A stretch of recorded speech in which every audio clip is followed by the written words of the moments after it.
क्या हाल है बच्चों। तो जैसे कि पहले हमारी वीडियोस के अंदर हमने लास्ट टॉपिक फिनिश किया, क्या, elementary transformation for finding the inverse of matrices. जो हमारा मैट्रिसेस का लास्ट टॉपिक था उस पर प्रॉब्लम थी, वो एनसीईआरटी की डिस्कस की गई थी साथ साथ। होप सो सबको समझ भी आया होगा और क्लियर हुआ होगा, किसी का कोई डाउट मुझे मिला भी नहीं।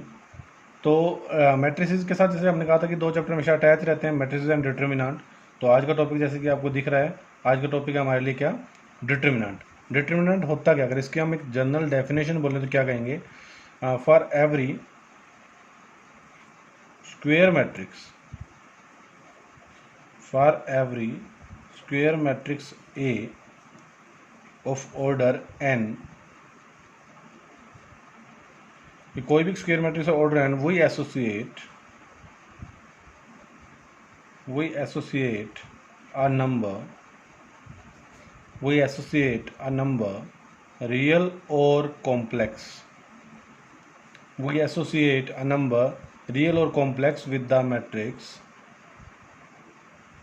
the matrix is known as determinant of matrix. Sorry, determinant of matrix.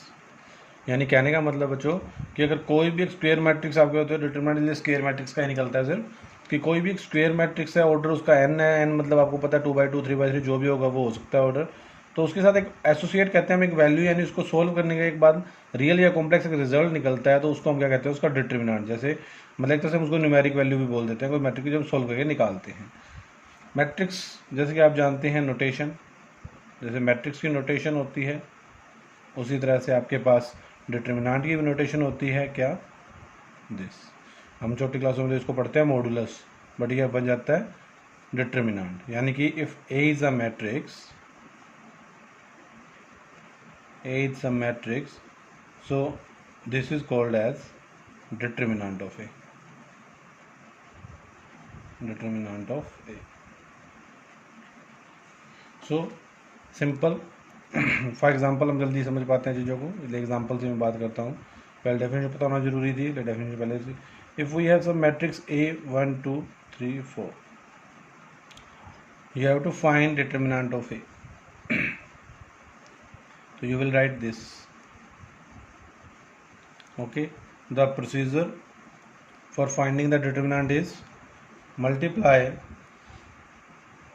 upper to lower, that mean to say आप फर्स्ट डायगोनल जो A11 है उसको पहले आप A22 से मल्टीप्लाई करेंगे, ब्रैकेट माइनस में lower to upper, that mean two से आप A21 की A12 से मल्टीप्लाई करेंगे, तो कितना आ जाएगा, तो इट विल लुक लाइक 4 3 2 जा 6, तो इट बिकम -2। तो this -2 is a real value, as we say कि for every square matrix we associate a number real और कॉम्प्लेक्स, तो real that mean -2 is real, तो this value is determinant of A. ठीक है, तो 2/2 में आपको क्या ध्यान रखना है बेटा, सिंपली कि आपको A11 को A22 से मल्टीप्लाई माइनस A21 को A22 से मल्टीप्लाई। अगर ये माइनस का होता तभी लिए मैंने ब्रैकेट पहले ही यूज़ किया कि फॉर एग्जांपल मैं इसके साथ अगर अटैच कर देता, अगर ये माइनस में होता तो क्या आता, ये भी माइनस का अंदर ब्रैकेट में ही रहता, तो ये -6 होने के कारण बाहर +6 देता, तो उस केस में इसका आंसर क्या आता 10, और उस केस में पहले क्या आया था आंसर -2। Got it. अगर यहाँ माइनस था तो -2 था, तो इसी तरह से हमने दोनों केस को यहाँ समझाने की कोशिश की है।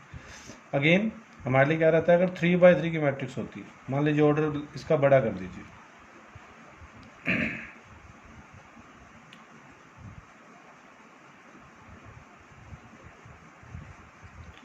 तो इसके अंदर जो डिटर्मिनेंट निकालने के लिए जो रूल रहता है, आप इसको कहते हैं एक्सपेंड करना।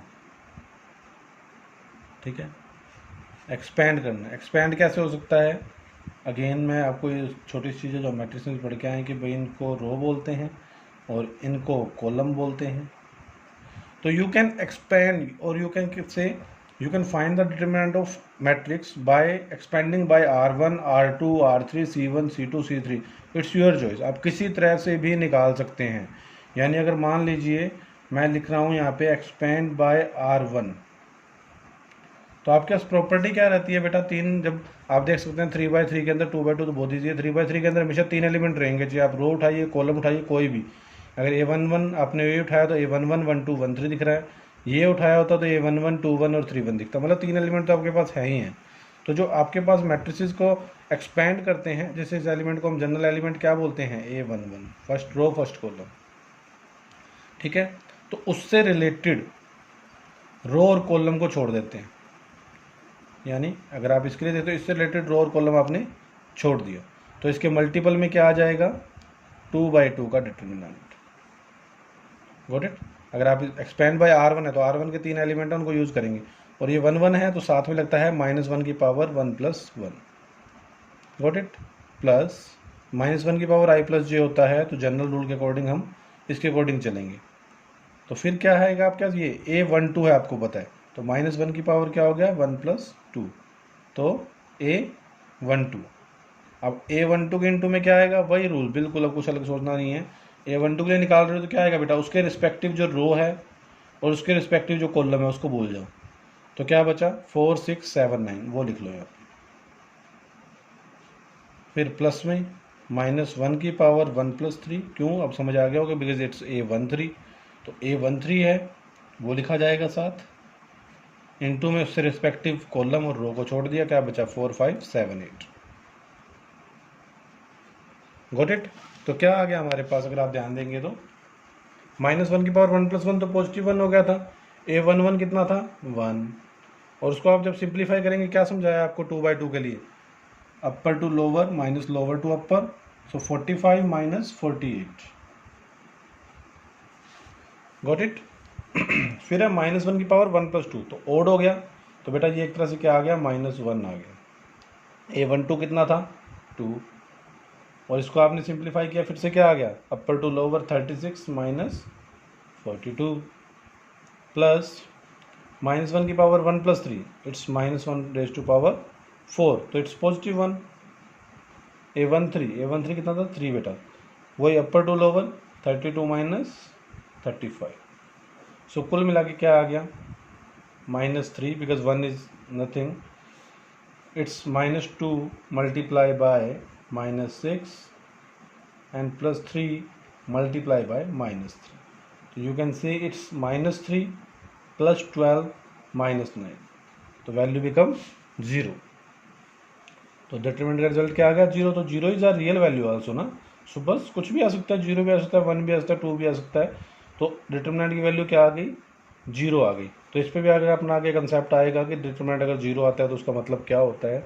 आज हम सिर्फ डिटरमिनेंट के बारे में पढ़ रहे हैं आराम से कि डिटरमिनेंट कैसे सॉल्व किया जाता है, how to find the values of determinant, ठीक है। हम 4.1 एक्सरसाइज को बात कर रहे हैं आज, जो सिंपली डिटरमिनेंट को समझने की जरूरत है, बाद में इसका डायरेक्ट यूज भी आएगा। तो जैसे कि मैंने लिखा कि ये जो आपको एक्सपेंड करना पड़ता है कम्प्लीटली -1 की पावर, इतना कुछ लिखने की जरूरत नहीं पड़ती, जब आप 2 बार एग्जाम्पल कर लेते हैं अच्छे से तो आपके दिमाग में वो चीज़ें लगभग फिट हो जाती हैं। कि जैसे अगर मैं बात करता हूँ सिंपली कि 2 3 5 7 4 2 1 1 3, लेट इट बी। अगर आपको बोला जाता है डिटरमिनेंट ऑफ ए फाइंड कीजिए, तो डिटरमिनेंट ऑफ ए, ये जो मैं आपको एक अब शॉर्ट रूल है, ये बार बार -1 की पावर लेकर तो चलेंगे नहीं साथ आप लोग, ठीक है। तो आप याद रख लेंगे, आप स्टार्टिंग से इस पर प्लस माइनस प्लस का एक निशान लगा के रख लेंगे, जो आपके लिए याद रहेगा। एक्सपेंड बाय रो 1 करना है, रो 2 रो 3 तीनों के लिए ये प्लस माइनस प्लस होगा, कॉलम है तो वो भी ये रूल रहता है प्लस माइनस प्लस का। वो -1 की पावर हमने देखा क्योंकि एक माइनस आता है 2 प्लस, तो उसके रीज़न भी नहीं बताया, उसी की बेसिस पे डायरेक्ट शॉर्ट करता है। तो जब आपको डिटरमिनेंट ऑफ ए मान लीजिए एक्सपेंड बाय R1, पहले आपको ये बताना बहुत जरूरी है कि एक्सपेंड आप किससे कर रहे हैं, तो एक्सपेंड बाय R1 फिर से रो 1 से कर रहे हैं, तो रो 1 का एलिमेंट 2 प्लस रहेगा उसके साथ, उससे रिस्पेक्टिव रो और कॉलम को छोड़ दीजिए, क्या आएगा 4 3 = 12 - 2 10, फिर माइनस है तो ऑलरेडी माइनस लगा लीजिए 3, ठीक है। क्या आएगा 7 3 = 21 - 2, इट्स 19, एंड प्लस 5 के इंटू में क्या आएगा 7 - 4 3, तो कितना आ गया 20 - 57 + 15, तो you can see it become 35 35 - 22 आपके पास बच गया। तो this is your determinant of A, ठीक है। तो डिटरमिनेंट ऑफ ए के अंदर समझ आया ना आपको, एक्सपेंड आप बाय रो 1 क्या आप रो 2 निकाल लीजिए, C1 निकाल लीजिए, C2 निकाल लीजिए, C3, इट्स योर चॉइस। यहाँ पे कोई आपके पास बंदिश नहीं है कि आपको R1 पे ही जाना है, बट मोस्ट प्रेफरेबली हम R1 को लेते हैं ताकि पहली रो के अंदर अपने इजीली सॉल्व हो जाता है, सारा कुछ सोचने की जरूरत नहीं पड़ती है। ठीक है, तो इसके अंदर मेन तो इतना ही था कि एक्सपेंशन कैसे होता है। कई बार एक 1 मार्क्स या 2 मार्क्स में क्वेश्चन आता है कि जो हम क्योंकि मैट्रिसेस करके आए होते हैं तो हमें समझ नहीं आता कि कैसे करना है, कि like 1x3 4 is equal to x2 5 3 या 4 लगा लीजिए, लाइक दिस। आपको ये बोला गया है कि determinant of 1x3 4 is equal to x2 5 4 determinant, then find the value of x, find the value of x।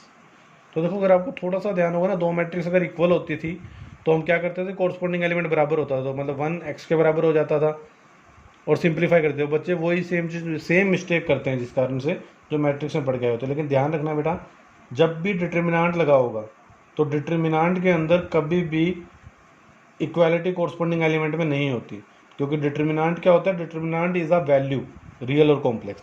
Determinant is not a matrix कि जिसमें एलिमेंट होंगे, वो तो अपने आप में एक रियल या कॉम्प्लेक्स एक वैल्यू होती है। तो कभी भी इस टाइप का अगर क्वेश्चन आता है, आपकी बुक में क्वेश्चन है भी ऐसे, तो उसमें क्या करना है, दोनों तरफ डिटर्मिनेंट को सोल्व किया जाएगा पहले, कि it become 4 minus 3x, it become 4x minus 10। तो just simplify it, you will see 4 plus 10 is equal to 4x plus 3x, means 7x equal to 14 and x become 2 only. तो this is the way to find the value of x in determinant case. ये important question है, दिखने में आसान सा, लेकिन exam में बहुत बच्चों को गलत होते हैं, पाया गया है इन चीज़ों के कारण, कि वो डायरेक्ट कंपैरिजन करते हैं कि जस्ट मैट्रिसेस में पढ़ा होता है कि अगर दो चीज़ें इक्वल हैं तो उनमें कोरस्पॉन्डिंग एलिमेंट बराबर होते हैं, सीधा x इक्वल टू 1 लिखते खत्म, विच इज़ रॉन्ग। जैसे भी देख सकते हो कि x यहाँ से 1 आ रहा है, यहाँ से 2 आ रहा है, वैसे ही अलग अलग आ गया, 3 5 है, 4 4, चलो एक चीज़ मैच कर रही है फिर भी। तो ध्यान रखना है कि जब भी डिटर्मिनेंट का क्वेश्चन अगर ऐसा आएगा तो पहले दोनों तरफ डिटर्मिनेंट सिंप्लीफाई होगा, उसके बाद वैल्यू आएगी। ठीक है, डायरेक्ट कंपैरिजन करके वैल्यू नहीं आएगी। तो आज जितना भी टॉपिक है बेटा, इसके बेस पे अगर आप एनसीईआरटी की बात की जाए तो 4.1 बहुत आराम से कर सकते हैं, डिटर्मिनेंट को अच्छे से समझ सकते हैं। तो आपने जितना पहले पढ़ा है मैट्रिक्स और डिटर्मिनेंट का, जो आज टॉपिक हुआ है उस पर क्वेश्चन प्रैक्टिस करके देखिएगा। डिटर्मिनेंट में कोई भी डाउट होगा तो उसको बताइएगा, हम इसको कमेंट सेक्शन में आप डाल देंगे तो मैं देख पाऊँगा आराम से। और आपके पास जो कल हम टॉपिक, जब भी नेक्स्ट टॉपिक आप पढ़ेंगे तो डिटर्मिनेंट का यूज़ उसमें बहुत अच्छे से होगा, तो इसको अच्छे से पढ़ लीजिएगा, ताकि जब नेक्स्ट वीडियो में हम आगे बात करेंगे नेक्स्ट टॉपिक में तो आपको कोई डाउट ना आए। फिर भी कोई डाउट हो तो बताया गया कमेंट सेक्शन में डाल दीजिएगा। आज के लिए इतना ही, धन्यवाद।